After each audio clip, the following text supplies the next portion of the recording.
দিলীপ শইকীয়াৰ হাতত সভাপতিৰ দায়িত্ব অৰ্পণ কৰিছোঁ। শইকীয়া মানে যিয়ে 100 জনক নেতৃত্ব দিব পাৰে, তেওঁৱে শইকীয়া। আহোম স্বৰ্গদেউসকলে শইকীয়া, হাজৰিকা এনেকুৱা উপাধিবিলাক দিছিলে। গতিকে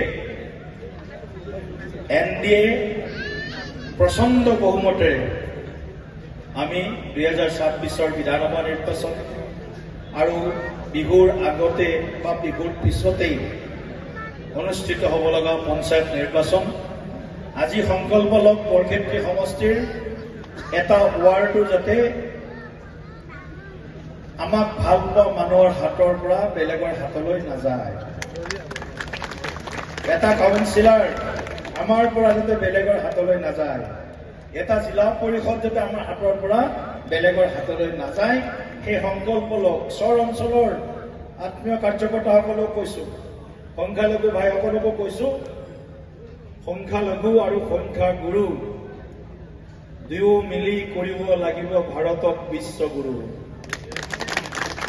গতিকে মোদী ডাঙৰীয়াই সবকা সাথ, সবকা বিকাশ, সবকা বিশ্বাস, সবকা প্ৰয়াসৰ কথা কৈছে।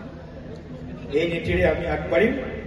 সকলোৱে ভালে থাকক, কুশলে থাকক, ইজনে সিজনক মৰম, চেনেহ, শ্ৰদ্ধা, ভক্তি সদায় ৰাখিব। আত্মীয়তাপূৰ্ণ ব্যৱহাৰ, এই ব্যৱহাৰ ভাৰতীয় জনতা পাৰ্টীৰ যি পৰিয়াল, আমাৰ যি বৈচাৰিক পৰিয়াল, এই পৰিয়ালৰ লগত আমি আমাৰ উত্তৰ পুৰুষে লৈ অহা সংস্কাৰৰ এটা নতুন সংস্কৰণ বুলি ক'ব পাৰোঁ আমি। গতিকে আমাৰ এই সংস্কাৰ, আমাৰ যি সংস্কৃতি, আমাৰ যি সভ্যতা, এই সভ্যতা সংস্কৃতি সুৰক্ষাৰ কাৰণেও ভাৰতীয় জনতা পাৰ্টীৰ NDAৰ প্ৰয়োজন আছে। অসমত আমাৰ চৰকাৰ আকৌ অহাৰ প্ৰয়োজন আছে আৰু আমাৰ দৃঢ় বিশ্বাস NDA বা ভাৰতীয় জনতা পাৰ্টীয়ে 2026 চনত হেট্ৰিক নিশ্চয় কৰিব। তৃতীয়বাৰৰ বাবে আমাৰ চৰকাৰ আমি আনিম, নহ'ব। এই সংকল্প লৈ আজি সকলোৱে মিলা প্ৰীতিৰে এসাঁজ আপোনালোকে খাওক আৰু বেছিকৈ নাখাব, হয়নে নহয়? পিছলৈও চাব অলপ, হয়নে নহয়? ভগাই খোৱাটো সংস্কাৰ আৰু কাঢ়ি খোৱাটো কি? আমাৰ কাঢ়ি খোৱা নিয়ম নাই, আমি ভগাই খোৱা নিয়মৰে লালিত পালিত।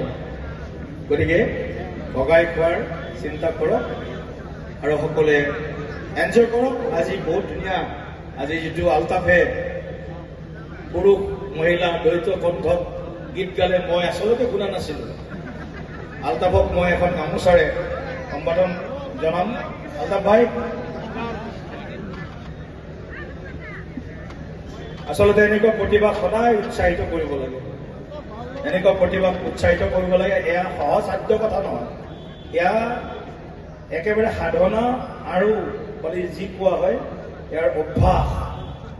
এই অভ্যাসৰ এটা পৰিণতি। আলতাফলৈ অনেক শুভেচ্ছা জ্ঞাপন কৰিছোঁ। আৰু বিজেপিৰ লগত থাকিব, NDAৰ লগত থাকিব। ভৱিষ্যতৰ দিনত আলতাফ ইফাল সিফাল নকৰে আৰু, হয় নে? থাকিম মই আগৰ পৰা আছোঁ। বঢ়িয়া, ঠিক আছে, থেংক ইউ। আৰু বন্দে মাতৰম।